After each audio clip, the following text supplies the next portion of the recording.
اگر ہمیں کوئی شخص کہتا ہے کہ شب برات کو اٹھ کے نفل نہ پڑھو، تو بھائی نفل ہم نے پڑھنے اللہ کی رضا کے لیے، ہمیں کسی بندے سے ڈگری لینے کی ضرورت نہیں، نہ تو ہمارے اور رب کے درمیان معاذ اللہ کوئی وسیلہ ہے کہ تو کہے گا تو پڑھیں گے، جب دل کرے گا پڑھیں گے، اور جتنے دل کرے گا پڑھیں گے۔ ہم تو نفل کہہ رہے ہیں اس کو، ہم نے کب کہا ہے ضروری ہے جو عشاء پڑھ کے سو جائے فجر تک سویا رہے، ہم اس کو گناہ گار نہیں کہہ رہے، لیکن یہ ضرور کہیں گے کہ گولڈن چانس مس کر دیا اس نے چانس مس کیا ہے، یہ تو اللہ کی رحمت کا موقع تھا۔ حضرت سیدہ عائشہ صدیقہ رضی اللہ تعالی عنہ ارشاد فرماتی ہیں کہ شعبان کی 15ویں رات تھی، یعنی شب برات کی رات، فرماتی ہیں شعبان کی 15ویں رات تھی، میں نے اچانک نظر ڈالی تو حضور میرے بستر میں تھے، پھر میری نظر پڑی تو حضور نہیں تھے، میرے دل میں گمان آیا، خیال آیا کہ شاید کسی اور زوجہ کی طرف حضور کا میلان تباہ ہو گیا ہو، وہاں تشریف لے گئے ہوں۔ فرماتی میں اٹھی باہر گئی تو نبی کریم علیہ السلام جنت البقیع میں تھے، قریب ایک جگہ پہ حضور دعائیں مانگ رہے تھے۔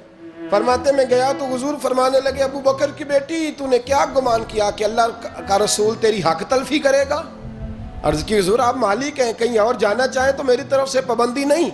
کہتی ہے وہاں کھڑے کھڑے میرے رسول کریم نے بیان فرمایا، یہ ترمذی کے لفظ ہیں، حضور نے فرمایا عائشہ یہ شعبان کی 15ویں رات ہے، مدینے میں سب سے زیادہ بکریاں بنو کلب کا قبیلہ پالتا تھا، فرمایا آج کی رات بنو کلب کے قبیلے کی بکریوں کی تعداد کے مطابق اللہ میری امت کے لوگوں کی بخشش فرما دے گا۔ یہ وہ رات ہے۔ جناب عائشہ صدیقہ رضی اللہ تعالی عنہ نے بات رات کو سنی تنہائی میں نبی پاک سے، رات کو تنہائی میں حضور سے سنی، سویرے جناب عائشہ نے کل امت کو بتائی۔ اگر یہ بات اہمیت والی نہ ہوتی تو بی بی صاحبہ آگے روایت کرتی، یہ کتابوں میں آتی، یہ لوگوں کو بتاتی۔ حضرت عائشہ نے روایت کیا اور مولا علی شیر خدا نے تو کھل کے کہا، ابن ماجہ میں حضرت علی سے پیار کرنے والوں کے لیے الگ عنوان، مولا علی نے کھل کے فرمایا شعبان کی 15ویں رات کو رات عبادت کرنا اور سویرے روزہ رکھنا۔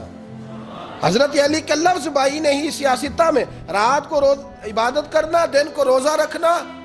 ویسے تو رب کریم ہر روز تہجد کے وقت پہلے آسمان پر نزول اجلال فرماتا ہے اور لوگوں کو فرماتا ہے کوئی بخشش مانگنے والا؟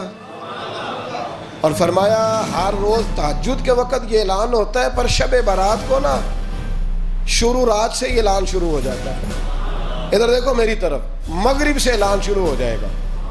اللہ کرے آپ کو سمجھ آئے، اللہ کرے آپ کو، اور بھائی یہاں بعد لوٹ سیل لگ جائے، یہاں ابھی سیل لگ جائے، 5000 والا جوڑا 1500 میں تو رش ختم ہوگا۔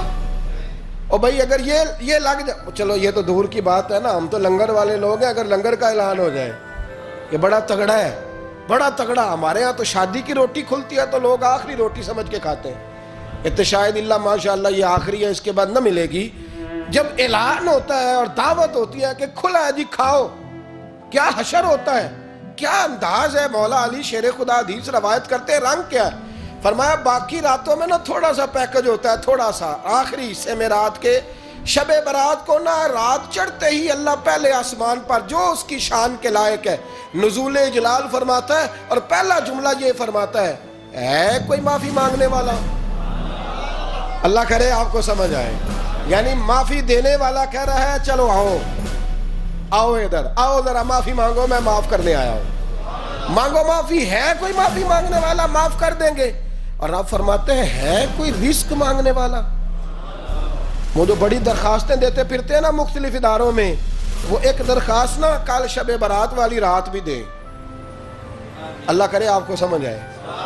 وہ جو کہتے ہیں نا بڑی بڑی کمپنیوں میں نے اپلیکیشن جمع کرائی ہے تو کہیں کام نہیں بن رہا تو نسخہ دے رہا ہوں، ایک اپلیکیشن کل رات بھی جمع کراؤ انشاءاللہ کام بن جائے گا۔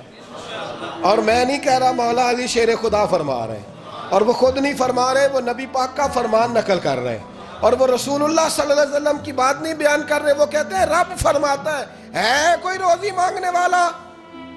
سارے سیٹھوں، نوابوں، جاگیرداروں کے پاس جا کے تھک گئے ہو، ایک دن میرے کہنے پر، ایک رات، ایک دیہڑی ذرا شب برات والی لگا کے تو دیکھو، پر شرط یہ ہے کہ یقین کامل ہو، ارادہ یہ، مطلب اللہ معاف کرے آپ نے ناراض نہیں ہونا، لیکن وہ ماحول اس طرح کا ہے کہ شب برات کو ایک دو ساتھی کو کہا رات کو عبادت کر کہتے جی وہ تو ٹھیک ہے پر سویرے چھٹی نہیں، کام کرنا ہے. یعنی رب کہہ رہا ہے کہ تو آ جا شب برات کی رات، جو مانگے گا وہ تجھے. لیکن یہ ادھر نہیں توجہ کر رہا، یہ کہتا ہے سویرے 10 بجے دکان نہ کھلی تو مشکل ہو جائے گی، دفتر نہ گیا تو حالات. آپ دیکھیں ذرا، اب جب یقین اس طرح کا ہو تو پھر تو بھائی ساری زندگی اداروں میں درخواستیں دینی ہیں. پھر آپ جیسا آپ کا مزاج ہوگا، اللہ تعالیٰ تو بندے کے گمان کے قریب ہے. تو میرے رسول پاک علیہ السلام نے ہمیں یہ میسج دیا، پیغام دیا، فرمائے اس رات جو اولاد مانگے گا رب اسے بھی عطا فرمائے گا. اس رات جو اللہ سے بخشش مانگے گا اللہ اسے بھی دے گا. اس رات جو رب کریم سے عزت مانگے گا اللہ اسے بھی عطا کرے گا. شارحین نے لکھا اس رات جو رب سے پردہ پوشی مانگے گا اللہ اسے پردہ پوشی بھی عطا کرے گا. جو جنت کا سوالی ہوگا رب اپنے فضل سے عطا فرمائے گا. کوشش فرمائیں، کوشش فرمائیں.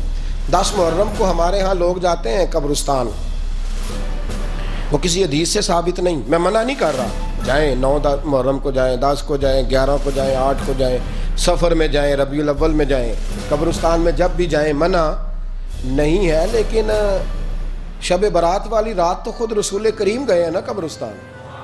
اب جو بات میں نے سمجھانی ہے اس کو سمجھیں. نبی پاک کی والدہ کا مزار نہیں ہے وہاں جنت البقیع میں. حضور کے کو بھائی بہن، حضور کیا کرنے گئے؟ امت کی بخشش کے لیے گئے. شب برات کی رات لالچی نہ بنے کہ صرف میں نے اپنے لیے روزی مانگنی ہے، کل امت کے لیے مانگے رب کریم سے. مانگے اپنے بھائی کے لیے، مانگے اپنی بہن کے لیے، مانگے اپنے بیٹے کے لیے، مانگے اپنی بیٹی کے لیے، مانگے اللہ کریم. یہ مانگنے کی رات ہے. پچھلی راتی رحمت رب دی کرے بلند آوازہ، بخشش منگن واریاں کارن کھلا جے دروازہ. آئیں اللہ کی بارگاہ میں اس رات کو کھل کے دعا مانگے. قبرستانوں میں نا کچھ قبریں ایسی ہیں کہ جو بتاتی ہیں کہ سالوں بیت گئے ہیں کوئی آیا نہیں. کچھ قبریں بتاتی ہیں. اور کچھ بڑے قبرستان بڑے شہروں میں ایسے بھی ہیں کہ جن کا گورکن کہتا ہے کہ مجھے کمیٹی نے کہہ دیا ہے جہاں 4-5 سال کوئی نہ آئے وہاں نئی قبر بنا دیا کرو. وہاں نئی قبر بن جاتی ہے معاذ اللہ. او بھائی کچھ ہیں ایسے، کچھ ہیں. یہ جائیں نا اکبر بادشاہ یہاں لیٹا ہے لاہور میں تو شعر لکھا ہوا ہے، بر مزارے ماں غریباں نے گلے پروانہ سوزز نے صدائے بلبلے. فارسی کا مقولہ لکھا ہے اس کی قبر پہ، کہتا ہے میں وہ غریب ہوں. اعلیٰ بادشاہ ہے مقبرے میں لیٹا ہے، کہتا ہے میں وہ غریب ہوں کہ نہ یہاں کوئی پروانہ آتا ہے نہ بلبل آ کے گیت گاتی ہے. کوئی آتا ہی نہیں، کوئی فاتحہ نہیں پڑھتا، کوئی فاتحہ نہیں پڑھتا. او بھائی کئی قبریں ایسی ہیں جن پہ سالوں بیت گئے کوئی لوٹا نہیں. اور مشکات میں حدیث ہے میرے نبی کریم علیہ السلام نے فرمایا جو قبر میں ہوتا ہے وہ تو اس آدمی کی طرح ہے جو دریا میں ڈوب رہا ہے اور وہ انتظار کر رہا ہے کہ میرا بیٹا میرے لیے دعا مانگے، میری بیٹی دعا مانگے. پر بیٹے کو تو 27 سال ہو گئے، ملک سے باہر ہے. کاغذ بنے گے تو ابے کی قبر پہ آئے گا نا، اس کے تو کاغذات ہی نہیں مکمل ہو رہے. وہ بیٹے کو تو مشکل ہے بڑی، وہ تو کاغذات نہیں بن رہے. وہ تو دولت کا مطالبہ پورا ہوگا تو جب ہی وہ کام ہوگا نا. انتظار ہو رہا ہے قبروں میں میرا بیٹا دعا کرے، میرا بھائی دعا کرے. اور اگر بچہ دفن ہے تو وہ کہتا ہے میری ماں دعا کرے، میرا باپ دعا کرے.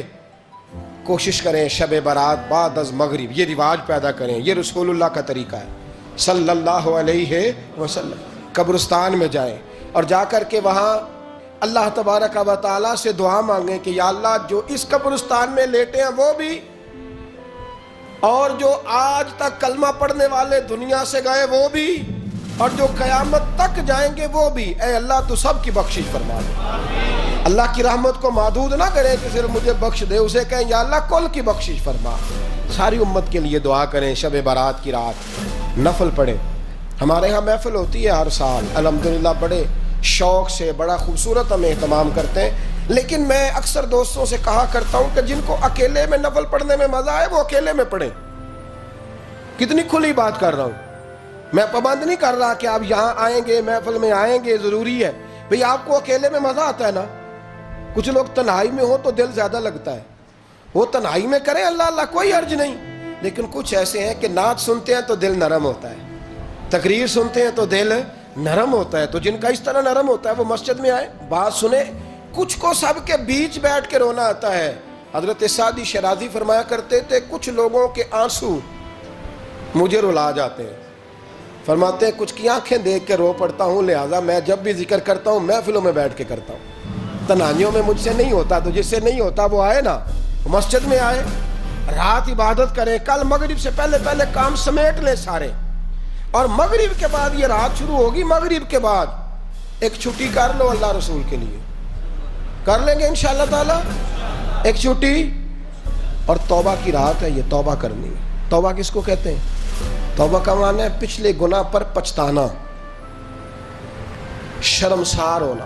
کہتے نہیں اے کاش میں نہ کرتا, اور وہ لفظوں میں نہیں, جملوں میں نہیں, توبہ رٹی رٹائی نہیں. شرمسار ہونا اور آئندہ گناہ نہ کرنے کا پکا ارادہ کرنا, اس کا نام توبہ ہے. دیکھیں اللہ تعالیٰ فضل کرے, میں نے پچھلے سال کہا تھا, پھر کہتا ہوں, مسجدوں سے نا شب برات کی رات, شب قدر کی رات چیخوں کی آوازیں آتی ہیں, لوگ اتنا روتے ہیں نا. رونا چاہیے, کم روتے ہیں, زیادہ رونا چاہیے. لیکن سوال یہ ہے کہ اتنا زیادہ لوگ شب برات کی رات روتے ہیں, کیا پھر سویرے بددیانتی ختم ہو جاتی ہے؟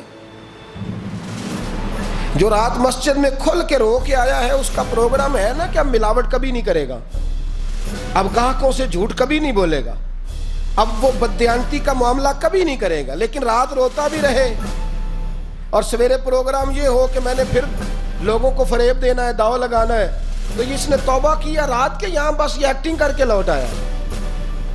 یعنی بڑی سجا بنا کر کے, سوار کر کے رات توبہ کی. کیا مطلب ہے توبہ کا؟ کہ توبہ آپ نے کی. حضرت حسن بصری سے کسی نے کہا توبہ کیا ہے؟ فرمانے لگے توبہ یہ ہے کہ جس گلی سے رب نے تجھے منع کیا ہے دوبارہ پھر تو اس گلی میں نظر نہ آئے, تو نظر ہی نہ آئے. اور جس جگہ جانے کا رب نے تجھے حکم دیا ہے پھر تو دوبارہ وہاں سے غیر حاضر نہ ہو. اگر یہ پروگرام ہی نہیں, ارادہ ہی نہیں. بچے ایک دو مجھے کہنے لگے کل حضرت صاحب توبہ کے موضوع پر ہم نے گفتگو کرنی ہے, تو کوئی باپ بتائے کہاں پہ ہے. کچھ بچے شاگرد ہیں, کچھ مسجدوں میں جمعہ پڑھاتے ہیں. ایک نے مجھ سے کہا, تو میں نے کہا بیٹے پہلے مسجد میں جاؤ, 2 نفل پڑھو, توبہ کرو, توبہ کا ارادہ بناؤ. یہ رسم نہیں ہے. وہ نعت خواں بھی تو توبہ کر لینا جو شب برات کے دن لوگوں کو توبہ کرانے آیا ہے اور 25,000 کا سودا کر کے آیا ہے. تو آج اس کام سے تو توبہ کرنا, یہ نوٹ پھکوانے سے تو توبہ کرنا. یہ رسم ہے. ساری رات توبہ توبہ توبہ توبہ, یہ کیا معنی ہے اس کا؟ کیا مطلب کریں؟ امام غزالی فرماتے ہیں کہ ایک آدمی بادشاہ کا گارڈ تھا, سپاہی تھا, اس کا پہرے دار تھا, نگرانی کرتا تھا, بڑی وفاداری سے نوکری کرتا رہا. بادشاہ نے اسے تنخواہ کے علاوہ بھی بڑا نوازا. اسے بادشاہ نے بڑے الاؤنسز دیے, بادشاہ نے بڑا کچھ دیا, مکان دیا. کچھ سالوں کے بعد بادشاہ کو پتا چلا کہ یہ میرے لیے نہیں آتا تھا, اس کی تو میری کنیز پر نظر تھی. اس نے تو رات کی ڈیوٹی اس لیے لگوائی تھی کہ کنیز پر نظر تھی. تو امام فرماتے ہیں کہ بتاؤ پھر وہ بادشاہ اس کے ساتھ کیا سلوک کرے گا؟ وہ کیا سلوک کرے گا؟ تو لوگ کہنے لگے حضور لگتا یہ ہے کہ وہ نا 4-5 حصوں میں کاٹ کے تو کتوں کے آگے پھینکے گا. آپ فرمانے لگے میرا رب تو بڑا ہی کریم ہے, وہ تو ایسے نہیں کرتا. لیکن بتلاؤ اگر اسے پتا چلے کہ یہ رسم کے لیے آیا ہے, اس کی تو نظر ہی مال پہ ہے, یہ تو سویرے بدلے گا نہیں, یہ تو دھوکہ دے رہا ہے, یہ تو توبہ کرنے آیا ہی نہیں, اس نے تو ڈھونگ رچایا ہے, اسے تو پہلے سے خبر ہے. تو پھر تم کیا امید رکھتے ہو؟ پھر کیا رویہ رکھتے ہو؟ شب برات کی رات دھاڑے مار مار کے رونا اور صبح اسی طرح دھوکہ دینا, اسی طرح فریب کرنا, اسی طرح جھوٹ بولنا, اسی طرح بددیانتی کرنا, اسی طرح لوگوں کو لوٹنا. تو یہ رسم نہیں ہے توبہ. توبہ تو بدل جانے کا نام ہے, توبہ تو پھر سنور جانے کا نام ہے. توبہ تو اس طرح ہے جس طرح حضرت ابراہیم ابن ادھم نے کی تھی. وقت کے بادشاہ تھے, بادشاہ جب توبہ کی تو پھر ہر چیز چھوڑ دی, پھر مال لوگوں میں بانٹ دیا اور پھر ٹاٹ کا لباس پہن کر زندگی گزاری. لوگوں نے کہا حضور یہ تبدیلی ہے. فرمایا تبدیلی نہیں, یہ میری توبہ ہے, یہ میری توبہ ہے. جب توبہ کی تو پھر بدل کے کی, جب توبہ کی تو پھر تبدیل کیا آپ نے. یہ کیا توبہ ہوئی؟ ساری رات روتے رہے, سویرے دکان پہ جا کے پھر قسم اٹھائی کہ مجھے تو پڑتا ہی 11,000 کا ہے. یہ توبہ ہے؟ تو آپ نے اور میں نے توبہ کرنی ہے تو انشاءاللہ تعالیٰ اس طرح کرنی ہے کہ پھر 15ویں شعبان کو بدل جائے.